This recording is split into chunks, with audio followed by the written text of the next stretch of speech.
Watch this before hiring farmland in Uganda. I've done crop farming for over 5 years. I started on family land, but there came time when the opportunity was no more. And now I had to get involved in the trend that most youth, peasants and farmers are doing right now. And guess what? Hiring land.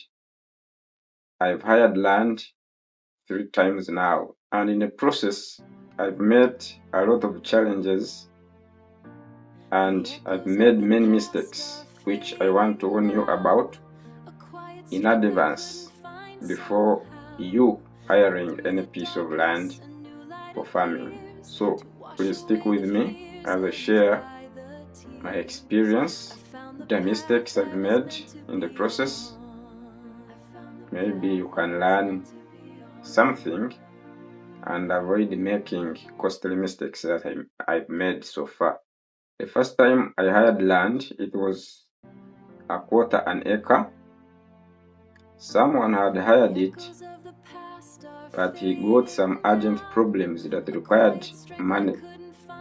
So he decided to hire it to me, and for me, I planned.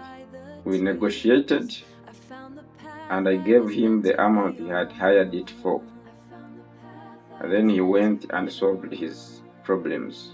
I grew maize there. The yields were good, and the prices then were also good, and I was happy. Then the second time I had land, I was still at school.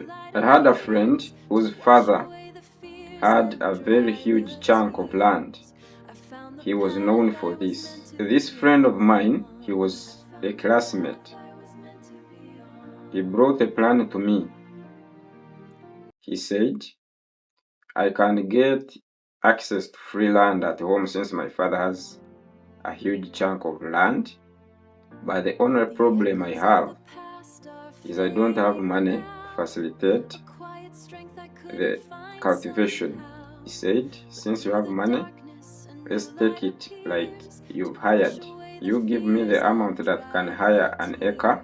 I use it to facilitate, to buy inputs, because I remember we had decided to grow maize still, purchasing things like seeds, small labor here and there, and herbicides, and things like that.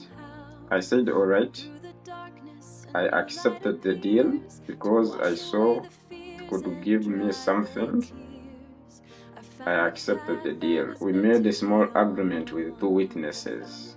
I gave him the money. By then, each acre was hired for 250,000 Ugandan shillings. We agreed to share the produce equally. Then the guy didn't use the money to actually grow maize. He used it for his own things. I investigated and found out that he had not grown any single plant. I started asking him for my money. He didn't have any single coin. So I went to police with an agreement that we had made already. I opened up a file. Then I arrested him. And I remember the policeman, I came with the policeman to arrest him at around 5 a.m. in the morning. He was still asleep. We took him to the police station and I left him in jail. His parents and relatives came to sit with me and the policeman to resolve the issue. Surprisingly enough, when I came back to the police station at around 10 a.m., I found the guy outside, sitting to get issues resolved.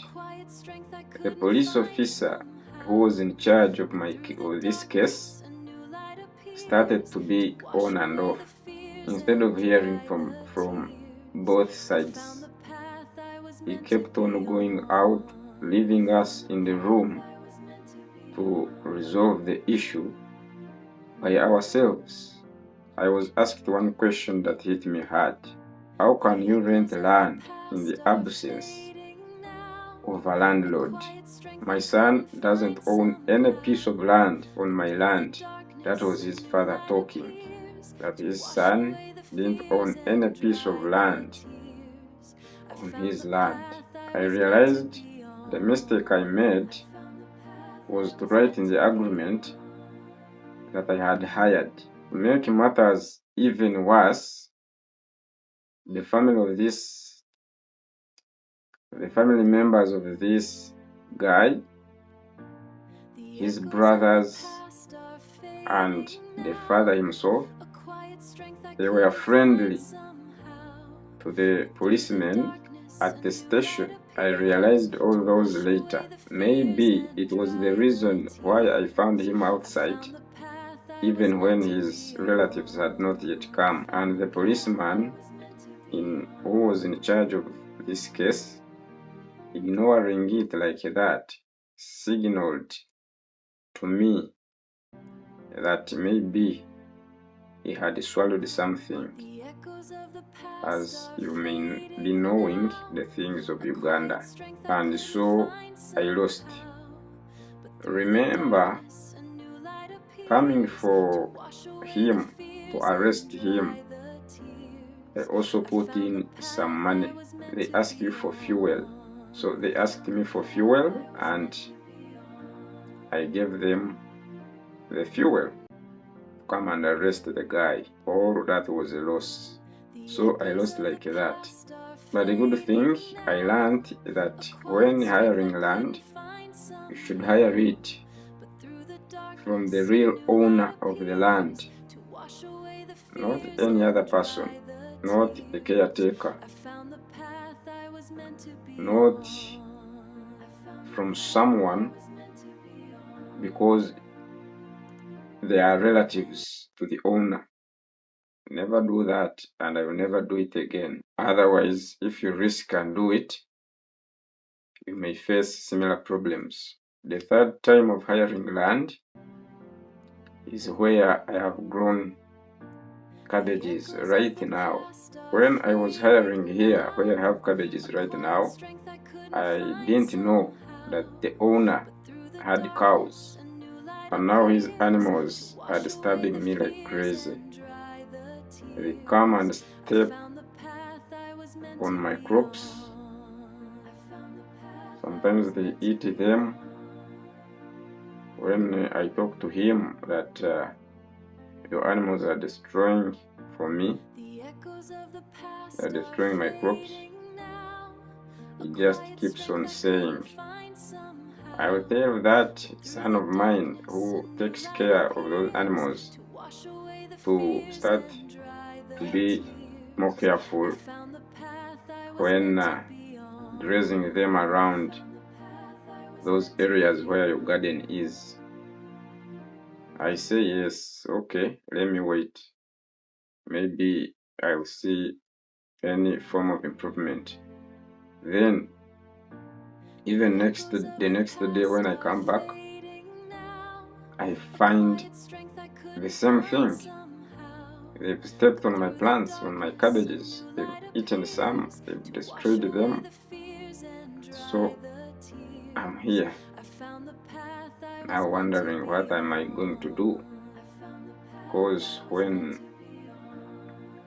crops are destroyed, of course that's a loss. Seeds are expensive, and the rest, herbicides, because guess what, you applied the fertilizer on a crop, you've sprayed some pesticides on it, but coming tomorrow you find it has been eaten by the cows. It's a loss. And so I've learned that hiring land whereby the landlord has animals, it is suicidal. You are going to lose by all means. You have to lose some money. You may not lose all the money, you may not lose all the crops due to destruction by the animals, but trust me, you will lose the percentage. And as a peasant, as a peasant farmer, of course there is a difference between a peasant and a farmer. I'm not yet a farmer, I'm still a peasant. As a peasant farmer, we don't want to lose anything. So if you find that the landlord has some animals which can destroy your crops, please don't risk, don't hire there.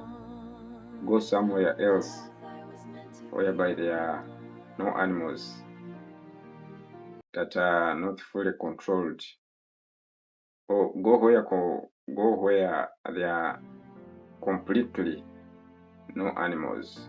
Now the second problem I found this side where I've grown cabbages, it's witchcraft. The people of this side I don't know how I can even phrase it, but I think these people, they have a habit of practicing some witchcraft, because I found feces on my nursery bed. They didn't stop on that. They went ahead to drop feces in different corners of the field. So in my understanding, of course, my brain told me quickly that this could be witchcraft, because how the hell can a person come and defecate on a nursery bed? Because remember, before putting the nursery bed there was nothing, but after putting the nursery there, I found feces there. So it's also a problem. I don't know if they are night dancers, they are trying to curse the youths. I'm waiting to see if the youths will be very low due to such actions of witchcraft. I don't know. I'm just praying to God that all those things of that kind should be cancelled and burned to ashes. If you've learned something from this video, check out this video. It will pop up on the screen, and I hope you get a ton of value from it. I'll see you there.